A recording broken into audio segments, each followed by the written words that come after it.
자, 이번 시간에는 속도와 가속도를 하도록 하겠습니다. 자, 속도와 가속도는 여러분, 여러분들이 이제 물리 시간에 배웠었던 속도는 시간분의 거리라는 공식을 떠올려 보면 사실 물리에서 배웠었던 부분들을 어느 정도 일정 부분 복습한다고 생각하면 됩니다. 자, 그래서 자, 일단 속도와 가속도를 우리가 미분 관점에서 한번 설명해 보도록 하겠습니다. 자, 그러기에 앞서서 미분 관점에서 보기에 앞서서 이제 평균 속도를 우리가 한번 볼 건데, 자, 평균 속도로 하면 우리가 어떻게 선택되는 개념이냐면, 일단 속도로 하면 얘들아 시간분의 거리 아니냐? 속도는 시간분의 위치 변화량이, 정확하게 말하면 위치 변화량인데, 어쨌든 속력이라는 건 시간분의 거리라고 생각하면 된다라는 걸 알 수 있습니다. 어쨌든 속도는 시간분의 위치 변화량이 된다라는 걸 알 수가 있어요. 시간분의 위치의 변화량, 시간분의 위치라고 생각하면 될 것 같은데, 자, 위치 변화량이라고 생각하면 될 것 같은데, 자, 얘는 뭐를 의미하냐면, 예를 들어 내가 1이라는, t=1이라는 시간에서 t=3이라는 시간이 이렇게 시간이 흘렀어요. 1이라는 시간에서의 나의 위치는 2의 위치에 있었고, 3이라는 시간에서의 나의 위치는 4의 위치에 있었습니다. 자, 그럼 속도는 어떻게 될까? 속도는 어떻게 구할 수 있냐면 시간이 흐른 만큼에서 얼마만큼 흘렀냐? 이만큼 흘렀지? 다시 말하면 3-1분의 위치의 변화량, 위치가 2에서 4로 변화했어. 그럼 4에서 마지막 위치에서 처음 위치를 뺀 만큼 변화한 거겠지? 그럼 속도를 우리가 어떻게 정의하냐면 2분의 2로 정해서 1이 된다라고 이런 식으로 정의를 합니다. 다시 말하면 오른쪽으로 1만큼 이동을 한다라고 이렇게 정의를 합니다. 다시 말하면 1에서 3까지, 1초에서 3초까지 갈 동안 1초마다 이렇게 1만큼씩 이동한다라고 이런 식으로 정의를 하는 거야. 속도라 하면 시간분의 위치 변화량, 다시 말하면 시간 변화량분의 위치 변화량으로 정의한다라는 걸 알 수 있습니다. 자, 그럼 평균 속도는 어떻게 되는지 한번 볼까? 자, 그럼 평균 속도라 하면 똑같이 평균 속도, 변한 속도라 하면, 평균적으로 변한 속도라 하면 시간 변화량분의 위치 변화량 되겠지? 이렇게 선생님이 말한 것처럼 이 속도라는 게 이제 평균 속도를 의미한다라는 거였겠지. 자, 순간 속도가 아니라 평균 속도는 이런 식으로 우리가 구해줄 수 있다라는 걸 알 수가 있는데, 자, 우리가 한번 보도록 할게요. 점피가 있는데 점피가 어딜 움직이고 있는 녀석이냐면 수직선 위를 움직이고 있는 녀석이야. 수직선 위. 다시 말하면 점피는 직선 운동을 하는 녀석입니다. 이쪽으로 가면 속도가 플러스인 거고 이쪽으로 가면 속도가 마이너스인 겁니다. 그럼 속도 함수가 있겠지. 그 속도 함수를 선생님이 vt라고 해볼게. 그리고 시간 t에서의 점피의 위치 함수가 있겠지. 위치를 xt 또는 x라고 해볼게. x는 ft 이런 식으로 표현을 했는데, 여기서는 ft 이렇게 표현을 했는데, 위치 함수를 ft라 표현을 한대. 위치 함수를 ft 이걸 x라 둬보지. x축 위에 있는 그 x 좌표가 될 테니까 이런 식으로. 그럼 속도 함수가 이렇게 함수 하나로 주어지려면 직선 운동을 해야 하나로 주어집니다. 뭔 소리냐면 어떤 점이 평면 운동을 하잖아. 어떤 점이 평면 위를 막 이렇게 움직여. 그럼 속도가 이렇게 하나의 함수로 주어지면 안 돼. x축 방향으로의 함수와 v1t y축 방향으로의 함수로 주어줘야 됩니다. 얘네들의 순서상으로 주어줘야 돼. 다시 말하면 벡터로 주어줘야 됩니다. 어쨌든 여러분들이 이제 벡터를 물리에서 어쨌든 기하를 배우지 않았으면 벡터를 배우지 않았겠지만, 우리가 여기에서 직선 운동을 다루는 이유가 그거야. 하나의 함수로 속도를 정의하기 위해서 이렇게 직선 운동만 다룹니다. 그래서 여러분들이 이제 점의 평면 운동 이런 거 안 다루잖아. 점의 공간 이동 이런 거 안 다루잖아. 그럼 여기에서는 이제 좌표가 이렇게 x좌표, y좌표, z좌표로 구성되는 x축 방향의 속도, y축 방향의 속도, z축 방향의 속도를 고려하는 그런 이제 벡터로 나타나야 되는데, 어쨌든 여러분들은 이렇게 함수로 표현하기 위해서는 직선 운동을 해야 된다라는 걸 알 수 있습니다. 뭐 평면 위를 가는데 이렇게 평면 위를 막 이렇게 막 움직이는데 사방으로 움직일 수 있는 녀석인데 하나의 함수로 표현할 수는 없습니다. 왜냐면 오른쪽 왼쪽 방향으로의 이동과 위쪽 아래쪽 방향으로 이동, 두 개의 방향으로 이동이 생기는 거잖아.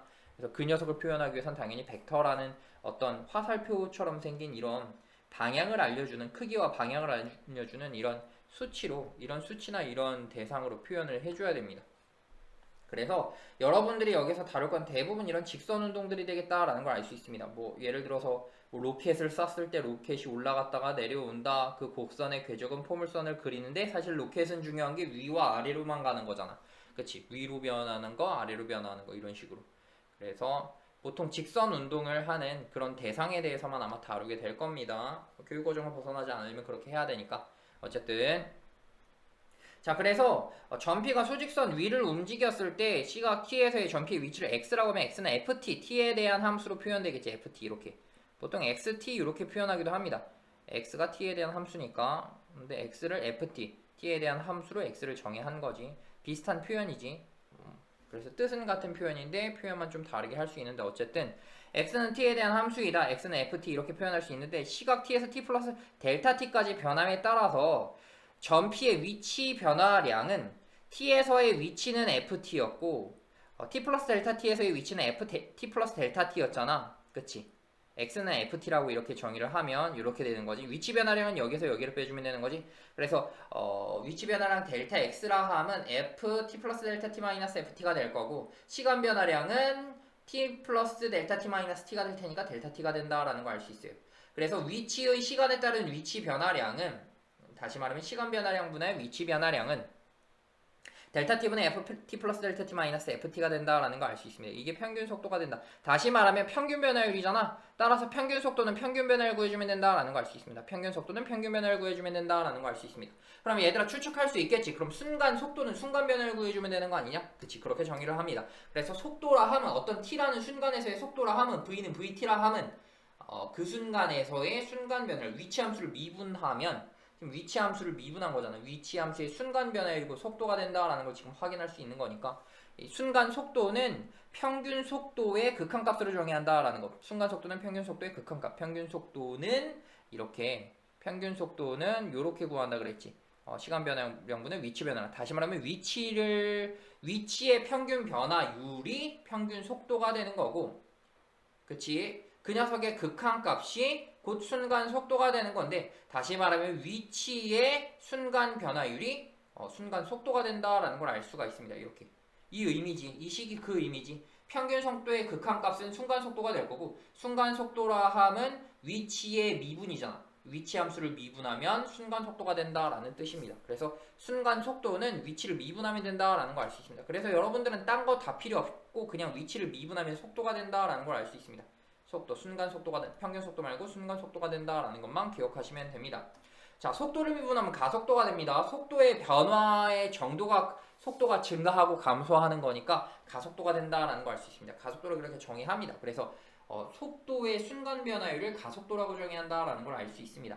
왜냐면 가속도라 하면 속도의 증감을 의미하잖아. 속도가 증가한다, 속도가 감소한다. 근데 속도의 변화율 자체가 속도의 증가 감소를 나타내는 거니까 따라서 가속도의 정의 그 자체가 곧 속도의 순간 변화율이 된다라는 걸 우리는 의미상으로 파악해서 이렇게 정의한다라는 걸 알 수 있습니다. 가속도는 속도의 변화량이니까 이렇게 속도의 변화, 속도의 순간 변화량은 속도의 순간 변화율은 속도를 미분하면 가속도가 된다라는 걸 알 수 있으니까 이런 식으로 하면 됩니다. 그래서 직선운동상에서의 이렇게 직선운동상에서의 위치 함수를 x라 했을 때 x는 ft라 했을 때 f't가 v가 되는 거고 그리고 v를 또다시 미분해주면 가속도가 된다라는 걸 알 수 있습니다.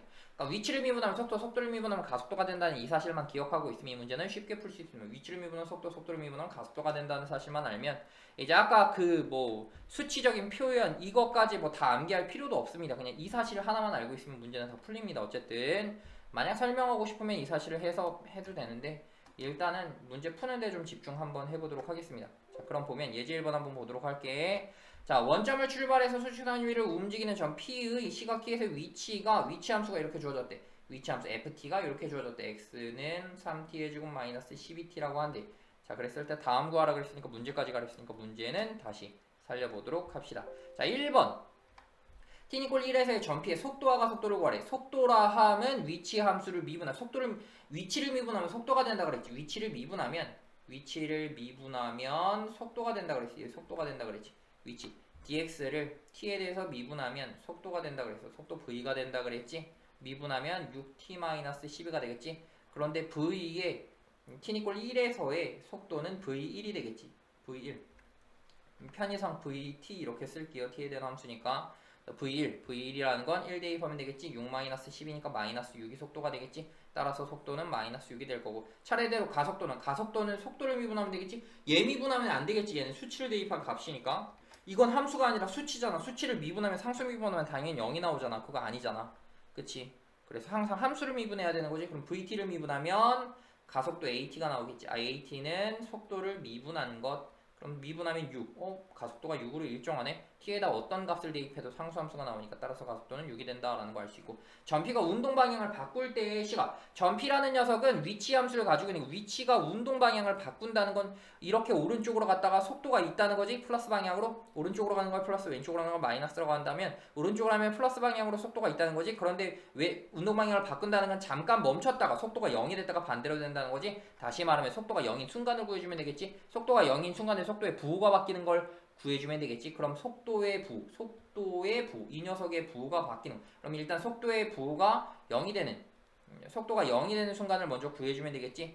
0이 되는 순간을 기준으로 6t는 12가 될 때니까 t는 2가 되겠지. 이건 직선의 방정식이지. 직선이고 t는 꼴 2였을 때 속도가 0이 되는 거지. 부호가 마이너스에서 플러스로 바뀌니까 속도가 마이너스에서 플러스 바뀐다. 속도가 왼쪽으로 갔다가 2라는 순간을 기점으로 멈췄다가 오른쪽으로 바뀐다. 이렇게 속도의 부호가 바뀌는 순간 구하면 되겠지. 따라서 운동이 바뀔 때의 시각은 2가 된다라는 걸 알 수 있어서 문제를 확인해 보면 이렇게 답이 마이너스 6 플러스 6 2가 된다라는 걸 알 수 있습니다. 자, 그래서 이런 식으로 문제를 푸는 거야. 그래서 생각보다 간단하잖아. 되게 단순하지. 원점을 출발해 수직선 이루 운동의 좀 t에 대해서 t는 3에서의 속도가 속도 미분한 다음에 3 대입하고 또 미분해서 3 대입하면 되겠지. 운동 방향 바꿀 때의 시각 미분해서 0 되는 그 t값에 대해서 vt의 부호가 바뀌는지 확인하면 그 운동 방향 바뀌는 거겠지. 이런 식으로 단 정역에 있는지 확인해주면 되겠지. 문제 1번 매우 쉽지. 자, 그래서 예제 2번으로 한번 넘어가 보도록 할게요. 이것도 되게 단순하니까. 비슷합니다. 물로켓을 지면으로부터 25m 높이에서 시작한대. 처음 시작 자체가 25m 이렇게 올라가야 돼. 그랬을 때 20m/s로 지면에서 수직으로 위로 올린다는 건 위아래 운동을 한다는 거 아니냐? 지면으로 떨어지겠지. 지면으로. 물론 여기에서 요렇게 가가지고 정확하게 말하면 약간 포물선 운동을 그리지만 우리는 위아래로만 힘을 받고 있는 거잖아. 그럼 속도는 위아래로만 받고 있는 거잖아. 오른쪽으로는 조금 좀 무시하겠지. 그래서 로켓을 지면으로부터 25m 높이에서 20m/s로 지면과 수직인 위로 쏘아 올렸대. 물로켓을 쏘아 올린지 지면으로부터 높이 함수만 보고 있는 거잖아. 지금 좌우 함수는 보고 있지 않고 높이 함수만 보고 있는 거잖아. 그럼 높이 위아래 운동만 본다는 거지. 그럼 위아래 운동에서의 속도만 보면 된다는 거지. 오른쪽으로의 운동은 아예 함수값이 주어지지 않았으니까 여기에서의 그 운동은 보지 않는다는 거지. 위아래로만 본다는 소리겠지. 높이만 본다는 거니까. 물론 여기에서 좌우까지 주어지면 여기에서 이제 평면 운동이 되는 거지. 평면 운동이 돼서 그때부터 이제 속도는 이런 식으로 벡터로 표현을 할 수가 있겠지. 벡터로 이런 식으로 표현을 할 수가 있겠지. 근데 여기서는 그게 아니니까 높이만 봤으니까 높이만 봐주면 되겠지. 그래서 직선 운동이라고 간주하고 생각하면 되겠지. t에다가 0을 집어넣어주면 x는 25부터 시작하지 25m 높이에서 시작하니까. 그래서 사실 이 식 하나 보면 이 식이 이런 것들을 다 포함하고는 있어. 근데 어쨌든 자, 그래서 물로켓이 최고 높이에 도달할 때까지 걸린 시간과 그때의 지면으로부터의 높이를 구하라고 했어요. 최고 높이에 도달한다는 건 뭘까? 여기를 양의 방향으로 한다면 양의 방향으로 속도가 있고 속도가 멈췄다가 음의 방향으로 떨어질 때 우리가 최고가 되는 거 아니야? 속도가 멈췄을 때가 최고 방향이 되겠지. 다시 말하면 vt는 이꼴 제로인 순간을 구해주면 되겠지. 다시 말하면 vt라면 x를 미분한 거 x 프라임 t가 될 텐데 얘를 미분해주면 마이너스 10t 플러스 20이 되는데 얘가 0이 되는 순간을 구해주면 되는 거 아니야? t는 이꼴 2가 되겠지. 2에서 최고 높이에 도달하겠지. 그럼 시간은 2시간 2초가 될 거고 그때 지면으로부터의 높이, 지면으로부터의 높이 여기에다 2 대입한 거겠지? x2를 구해주면 되겠지? x를 편의상 xt라고 둔다면 보통 ft라고 두기도 하지만 xt라고 만약 둔다면 x가 t에 대한 함수라는 뜻이지. 어쨌든 2를 대입해주면 5, 4, 20, 마이너스 20 플러스 2 40 플러스 25가 될 거고 계산해주면 플러스 5가 되나? 맞나? 맞나? 아니네? 45m 맞나?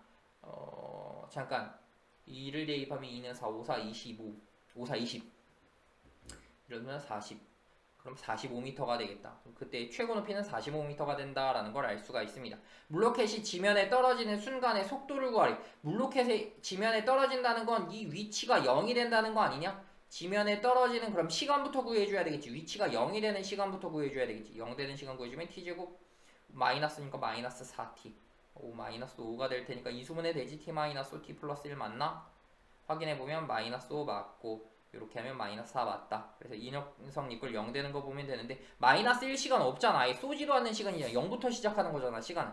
그래서 시간은 항상 0부터 시작합니다. 마이너스 1 이런 거 보지 않아요. 그래서 t는 5가 되겠지. 떨어지는 순간의 속도는 5가 될 거고 5가 아니라 떨어지는 순간의 시간은 5가 될 거고 우리가 구하고자 하는 건 v5의 값을 구하고 싶은 거지. 그 순간의 속도를 구하고 싶은 거니까 여기다 5 대입하면 되겠지. 5 대입하면 마이너스 50 플러스 20이니까 마이너스 30이 된다라는 걸 알 수 있어. 분명 로켓이 떨어져서 지면에 있지만 이 순간에 움직이고 있는 거라고. 이 순간은 마이너스 30으로 움직이고 있는 거라고. 여전히 운동하고 있으니까 운동량이 있으니까 충격량이 있겠지. 그래서 충격을 받겠지. 충격을 받아서 충격량도 있겠지. 뭐 이런 식으로.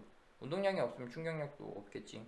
그래서 어쨌든 이런 식으로 여러분들이 보면 될 것 같습니다. 자, 그래서 생각보다 어렵지 않지? 되게 쉽지?